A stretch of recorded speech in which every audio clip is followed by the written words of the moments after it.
G'day. Welcome back to Fading Margins. Well, I don't know if this is a podcast. I think it's more like morning coffee with Steve and a bit of knife content. It's what I want to talk about today is we just got back from our European road trip. We went on the Channel and crossed over in my Golf, which is my new expeditionary vehicle.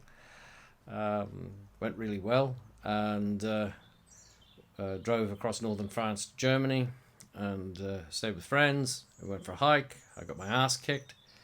I really got to work on my fitness, get a bit of this extra padding off. I think that's probably a lesson for everybody, really. If you're into the outdoors, you can't afford to let yourself go. You've got to maintain your mobility, maintain your strength, and a degree of fitness. It sounds like a no-brainer, but so often you see people giving other people advice about all sorts of things, including bushcraft and survival and all sorts of things, and you think, fella, you couldn't walk around the block. So that's by and by. Anyway, I got my ass kicked by my mate who does train. We went up some mountain near Heidelberg, and the Neckar Valley in 30 degrees. It was like a pressure cooker. I know what a poached egg feels like now. We got up these stairs, and I was puffing and blowing. In the end, we took the track. We got to the top of the mountain, not a piker, but it was hard work. So I learned a lesson there. Anyway, knife content. Hang on a sec. So turn the camera around and go on the desk so you can have a good look, and we'll talk about what I took. And then at the end, I'm going to come back and I'm going to give you a little bit of bonus material. I'm going to give you a quick look at something else, one of my hidden blades, if you like. All right, this is Steve. I'll catch you in a minute. So here's what I took. I took, this is my 112. This was a gift, birthday or Christmas, I can't remember. Excuse me, tractor coming through.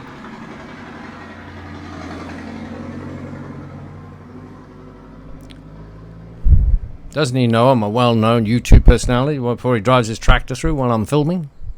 No respect. Anyway, my eldest son bought me this. This is my Buck112. I have a 110, which I bought when I was last in America. And I toyed with the idea of which one to take. But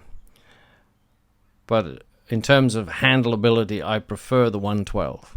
I think the 110 looks better. Obviously has more reach in terms of blade length. But in terms of in your hand, how it feels in your hand, this just feels more balanced to me.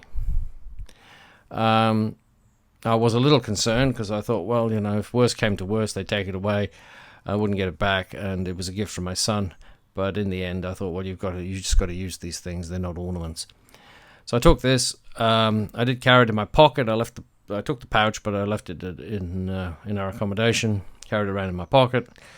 And surprisingly, for something that's got so much heft, I mean, these 100 series folders from Buck, the 110, the 112, they're heavy. They're a beast of a thing. They really are a full-size knife disguised as a pocket knife. But surprisingly, it fits beautifully in your pocket, and you don't really notice it. Well, I certainly didn't. So I was delighted. I felt a certain frisson and a certain sense of liberty being allowed, knowing that I was legally allowed to be walking around with that in my pocket. I don't think I actually used it for very much, but that's often the case with a pocket knife, isn't it? You put it in your. That's why we carry them, isn't it, on a just-in-case basis. The second one I took was this one. This was like wasn't quite a homecoming because we weren't in Sulingen. This is the K55K, or the cat knife, or the Kaiser knife, or the Kaufmann knife. They're all now made by Otter. This is the Ray Mears version, or Uncle Ray as he's known around my house. And it can be had very reasonably. I'll say this for Ray Mears. He's got a lot of notoriety. He's a well-known personality. You'd think that his online shop would be expensive. Well, it's not. I don't find it so. He sells good kit at a fair price. So this is from him. I took this. I love this knife. It's very light. It's very simple. Stainless steel blade, which means you can wash it out. Just wash it out with boiling water to get any crap out of it. It's really I quite often use it in the kitchen for preparing food, and I carried this around for a little bit as well. Now, as I said, they've changed the rules over there to the detriment of peaceable and freedom-loving people. And said that in certain places like railway stations and others, you can't carry a locking blade and this sort of thing. So to avoid any confusion, I also took my Hippekniep from Otter. Love this. Don't need to say any more. If you haven't got one of these, you should have. The only shortcoming this knife has, as far as I'm concerned, is that they don't make it in stainless steel. It's an absolute cracker. Now, why this choice? Well, these two, it was novelty value, but I wanted that, and this one was a safeguard. Now, when we went on a hike, our friends wanting to be, they had there was some sort of deal going on, so you could, for one price, you could have a month's worth of public transport.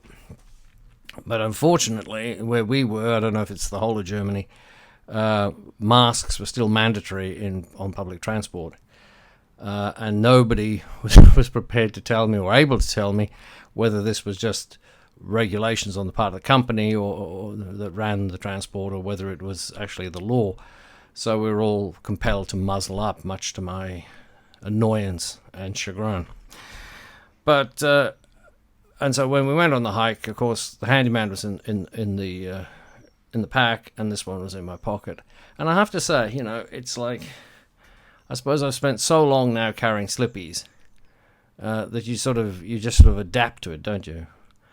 So I didn't really notice when I swapped back and forth. Apart from the size and just curiosities, I didn't really notice the difference, and that was something that surprised me. What surprised me was that it's like, for everyday tasks, most of the time,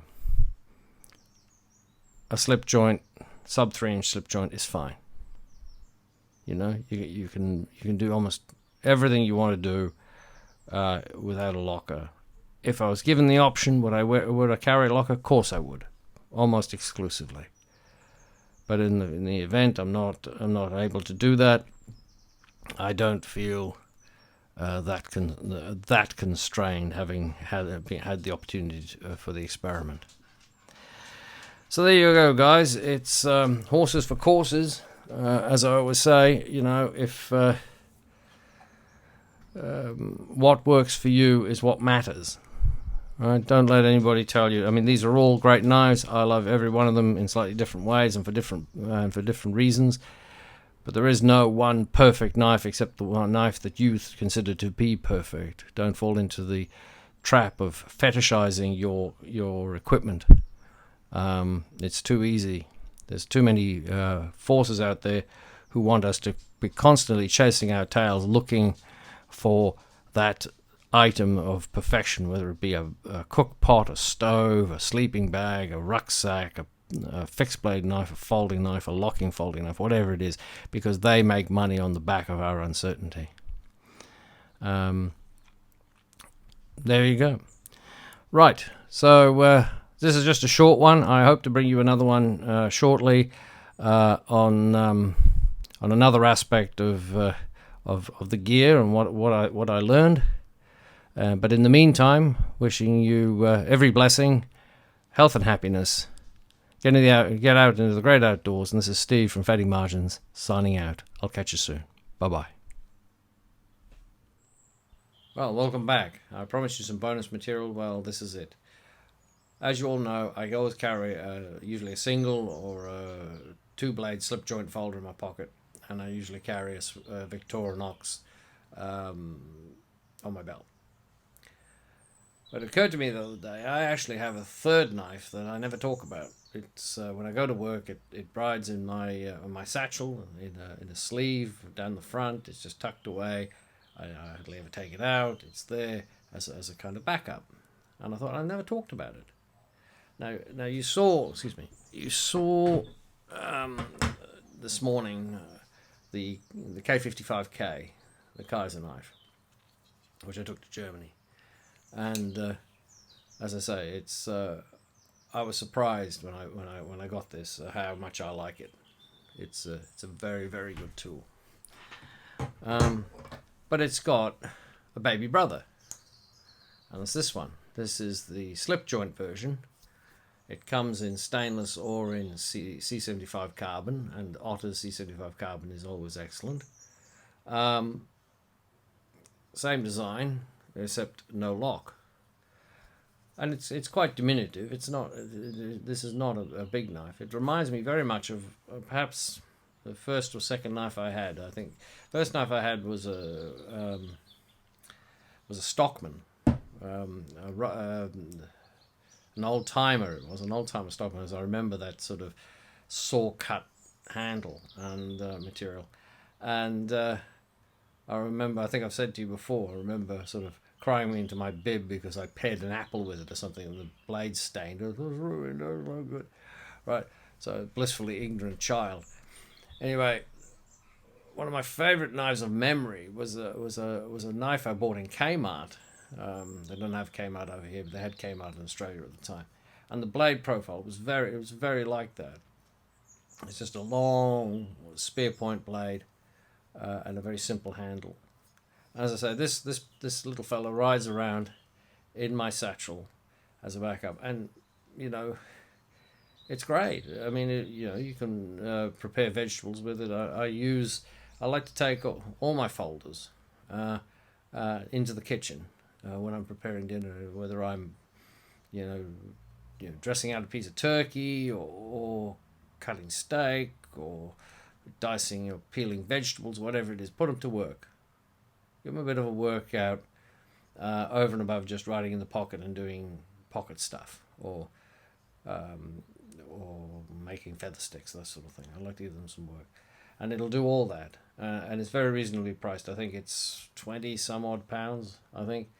I've got one in stainless steel coming because I like Otter stainless steel, and especially after such a good experience with this one in stainless steel. I want to see what this is like in stainless.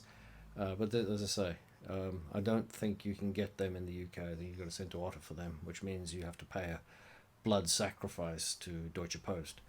But yeah, nice little knife. Would fit, as I've seen Kiwi hunters. You wear a lanyard with a clip and you can hang it around your neck. It's very light, it's very flat, fits into pretty much anywhere, which means you have to be careful you don't lose it. Little cracker. Right, that's it. That's your bonus material. Once again, I will catch you next time. Bye-bye for now.